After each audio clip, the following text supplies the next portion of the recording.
Hello, my friends, and welcome to the Live Inspired Podcast, Monday Morning Moments. It's the Valentine's Week edition with John O'Leary.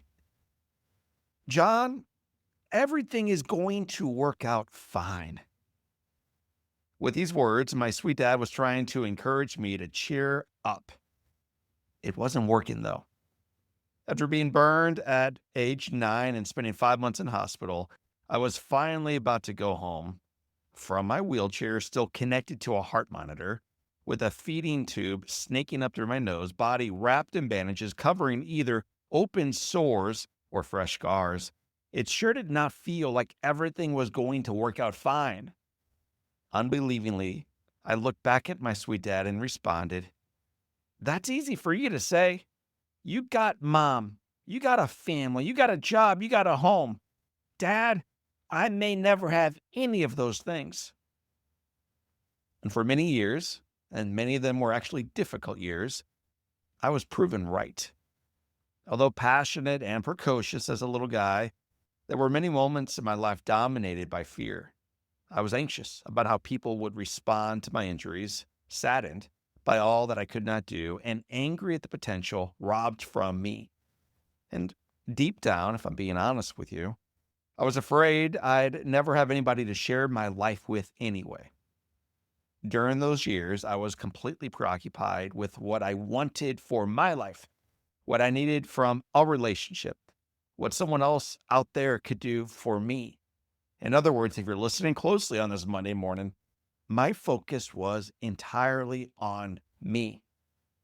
This emphasis on self is one strongly encouraged by society today. We are challenged to focus singularly on our personal lives and our individual versions of our happiness. Our celebrities share the freedom they found in letting go of expectations from others and choosing themselves first. Celebrations of self-care and proclamations of living personal truth are everywhere on social media. Even many of our spiritual teachers and New Age preachers share how to find personal peace and individual success. Paradoxically, and this is the important part, it is in letting go of our self-centered desires where we find serenity.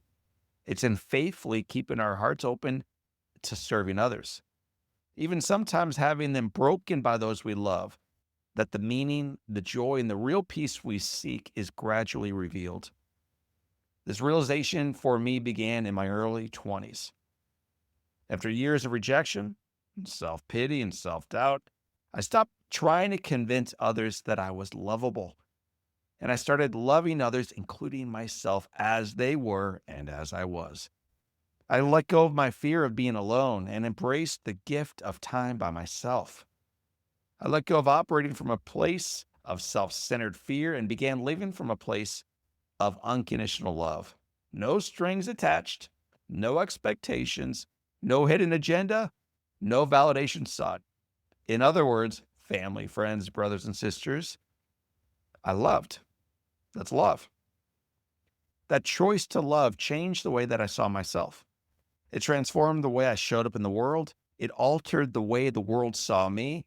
And it even led, in time, to a gorgeous brunette, brown eyes, beautiful face, seeing beauty in what I once felt was brokenness, taking my hand, walking forward with me. Thank you, Beth. As you step, my friends, into this week, be reminded of the overwhelming demands that true love requires and the profound blessings it delivers in return.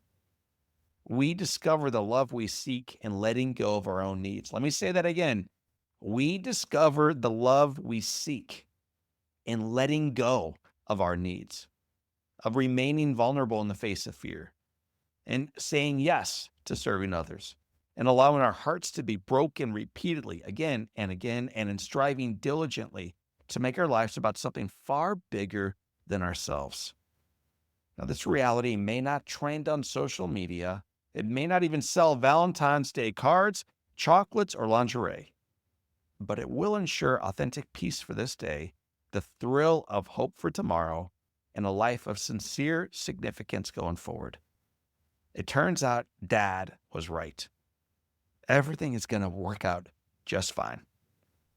Today and always, I want to remind you of that same truth alive and well in your life.